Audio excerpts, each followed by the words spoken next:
My fellow Ambazonians, this is Dr. Cho Ayaba. Glory to Ambazonia. I was briefed 2 days ago. For 5 months, I was cut off from any information. Even when the family made a visit, the police was sitting in. Thank you all for your continuous sacrifices. Thank you for standing firm for our country. Thank you for not yielding to the machinations of spineless profiteers and hijackers who've robbed millions of hope. Glory to our prisoners. Glory to our people. Glory to our forces. I am confident to the heavens. I have faith in the outcome of freedom and independence.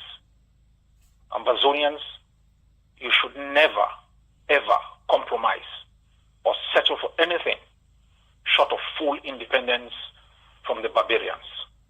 We must never, ever reward the actions of unqualified bullies and murderous captains who docked on our shores 64 years ago.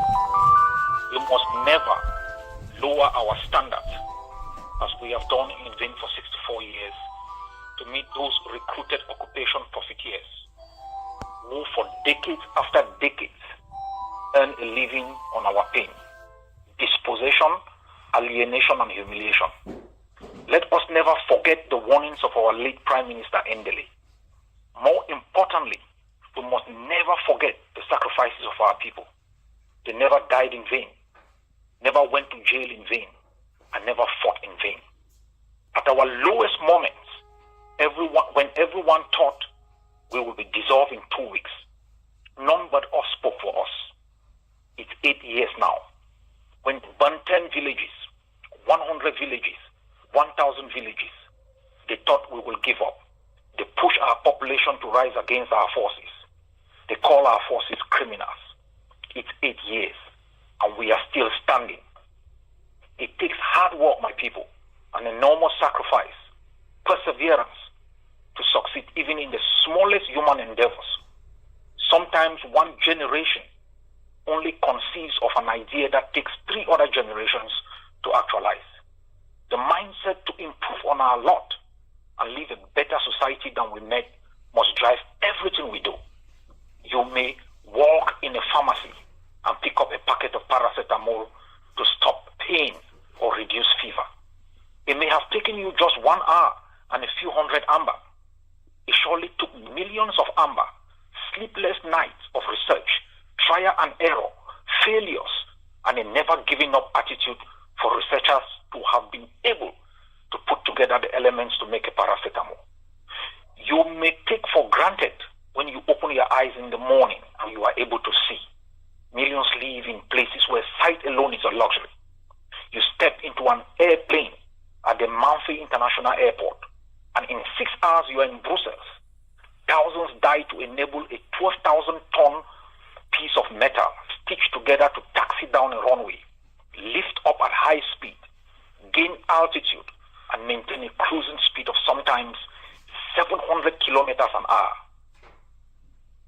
Your weight of 50 kilograms cannot keep you airborne for 2 seconds. It is not about gravity, but how to beat it.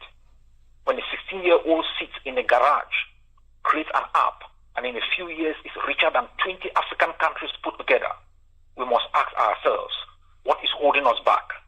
Are we stupid, or are we in an environment where hijackers have made daring, sacrificing, and innovation not possible? Women in the UK fought and got the right to vote a century back. Your vote today does not still count 100 years after. And you seem to think it's normal. My people, I don't speak these words to undermine your sacrifices. These are questions I ask myself. These are the questions and thoughts that stiffen my spine, make me a no-blinking animal. You can simply count on hope in the middle of the ocean if you can swim. You can leap from the top of the mountain, and on your way down you hope you can fly. Our country has been hijacked, our continent is on siege, and our race earmarked.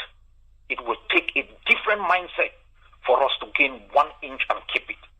We must develop the mindset of the men and women who landed on the beaches of Normandy, step by step, brick by brick, over the dead bodies of the fallen. They refused to retreat or blink. They had set their eyes on an enemy whose defeat was necessary for the survival of the human race.